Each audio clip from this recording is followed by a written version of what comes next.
Little question here for you. Do you believe that we should have, I don't know, a genuine democracy, where free citizens have equal power through a right to exercise a vote? Or do you want our politics to be the plaything of wealthy billionaires?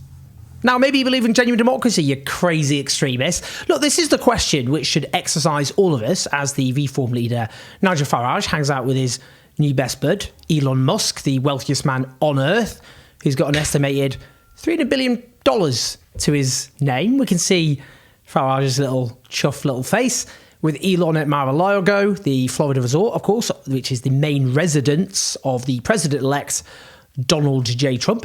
He's also hanging out with Nick Candy. He's a British billionaire luxury property developer who is, just FYI, the husband of singer and actor Holly Valance, otherwise known as Flick from Neighbours, who I used to religiously watch every day. To be honest, we've been trapped in the weirdest timeline for so long. I just let these, let's put it this way, oddities wash over me. Now, Nick Candy is a former Tory donor who notoriously made a cameo in Partygate. That was a scandal involving Tory figures and Number 10 staff violating lockdown rules during the pandemic.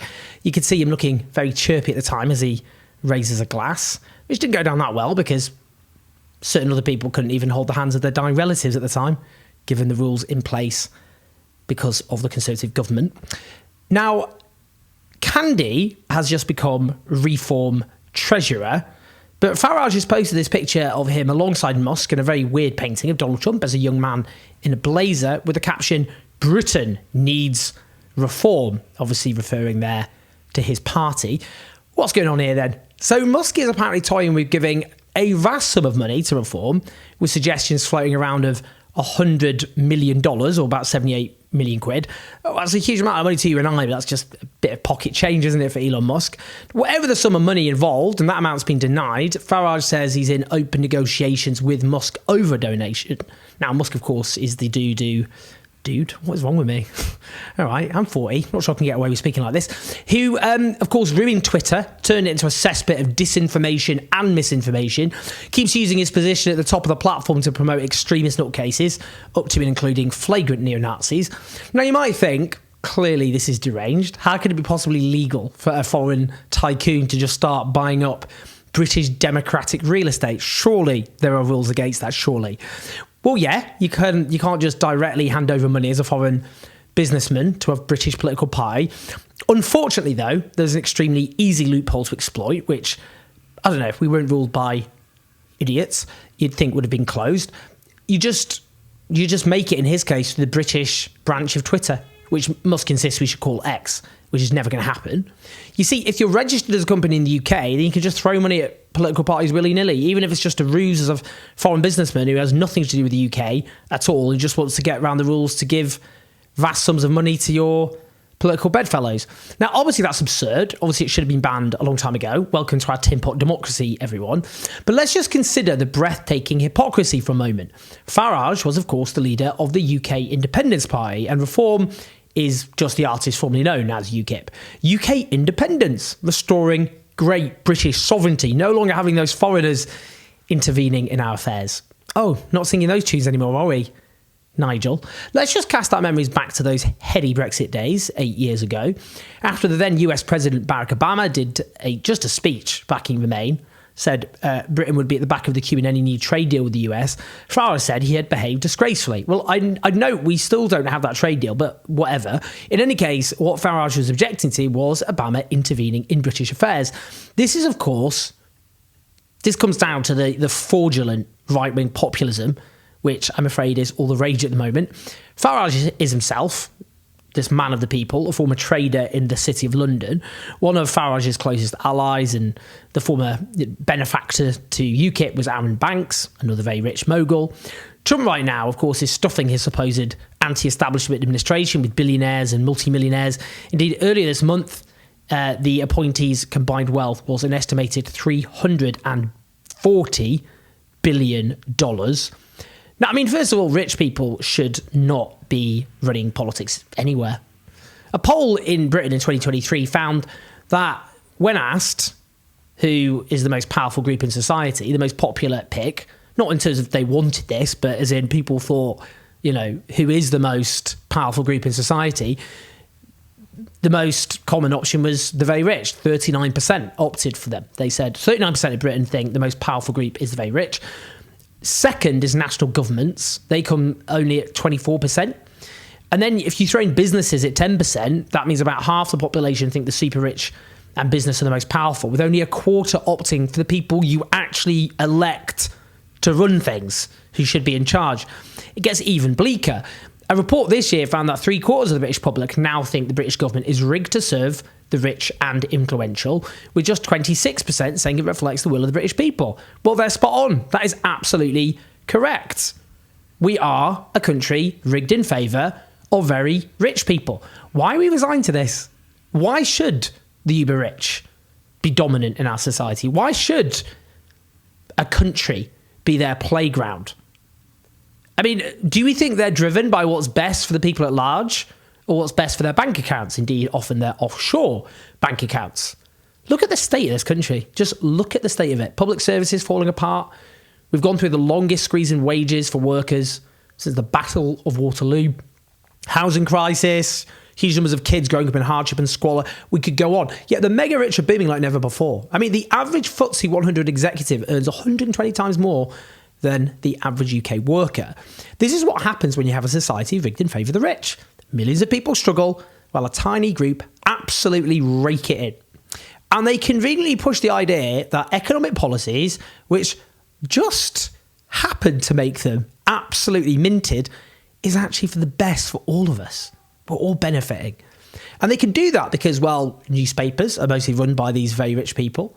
Think tanks pushing these poisonous ideas are bankrolled by very rich people and businesses to go out and push these ideas. Of course, very rich people donate to these political parties. You then end up, of course, with some of these rich donors getting seats in the House of Lords, no doubt because of their talent, of course. I wrote about all this in The Establishment and how they get away with it a decade ago. That's a very shameless plug there. Now, Farage and co try and peddle the idea that the real problems in our society aren't caused by their extremely rich mates, you know, like the bankers who plunge this country into catastrophe, or, you know, the sorts of rich people out there who don't pay their taxes properly, whilst, of course, millions of struggling people have to. You know, the rip-off landlords in society, the poverty-paying bosses. No, not these people. Don't be angry at them. Instead, migrants, foreigners. But Farage backs tax cuts which would disproportionately, of course, favour the rich and end up with massive spending cuts which would hammer those who struggle. His big hero, of course, is Margaret Thatcher, and it's her government which ensured we had this run-down, divided, struggling country. We never got out of that mess. Now, look, to be honest, I think there's a growing chance Farage will become Prime Minister. The Starmer government is an absolute farce. It's a burning skip of a mess. The polling shows he's a more unpopular Prime Minister after 5 months than any other Prime Minister since that polling began in the 1970s. He conned Labour members into making him leader by claiming he backed taxing the rich and public ownership and scrapping tuition fees, opposing unjust wars, abandoned all of that as soon, well, not as soon, but gradually, as quickly as he could get away with it. In the election, Labour ruled out fair taxes they should be hiking, like, you know, income tax for the top 5%, corporation tax, wealth taxes. They ended up backing themselves into a corner, so they hiked employers' national insurance, in a meaningful sense, actually violating their election pledges. But, you know, Starmer's addicted to violating promises he makes. But that is the worst tax they could have hiked, frankly, or one of them. It's now feeding into, for example, fewer jobs, slightly to be low wages.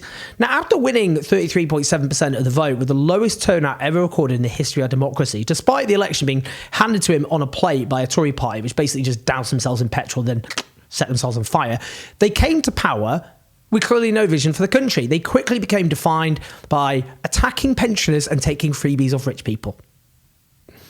That's their cut through. They lurch from crisis to crisis. They're driving disenchantment with our democracy.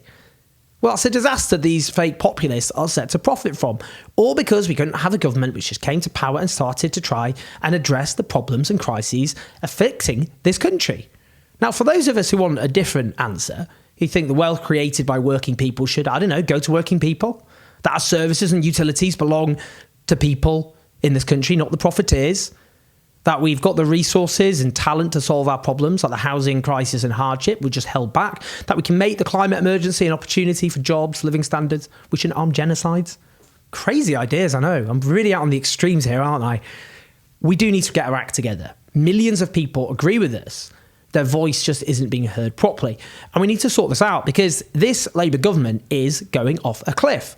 And unfortunately, they're going to send the country into the abyss with them because they're paving the way for this hard right politics, which is snakes oil salesmen peddling poisonous ideas, which will be terrible for the country. And I would say very good for the sorts of rich people who, like Elon Musk, thrive in the societies that exist today. Well, we've got to get our acts together. We need a strategy because this lot at the moment are making all the runnings. So give me your ideas. Put them in the comments. We've got lots to talk about. Please like and subscribe. This week, just FYI, on Drop Site News, brilliant website set up by journalists such as Jamie Scarhill, Ryan Grimm, I finally have my detailed investigation into the BBC's coverage of the genocide on the broader coverage of Israel and Palestine, based on interviews with about a dozen BBC journalists. Huge amount of work. I worked with brilliant data journalists to go through the BBC's work. Anyway, that should be out on Drop Site News either Wednesday or Thursday, fingers crossed. It was a lot of work. You'll see what I mean by that. So yeah, please like and subscribe. Look out for that. Help us do all the work. Patreon.com/OwenJones84. Listen to the podcast. Speak to you in a bit.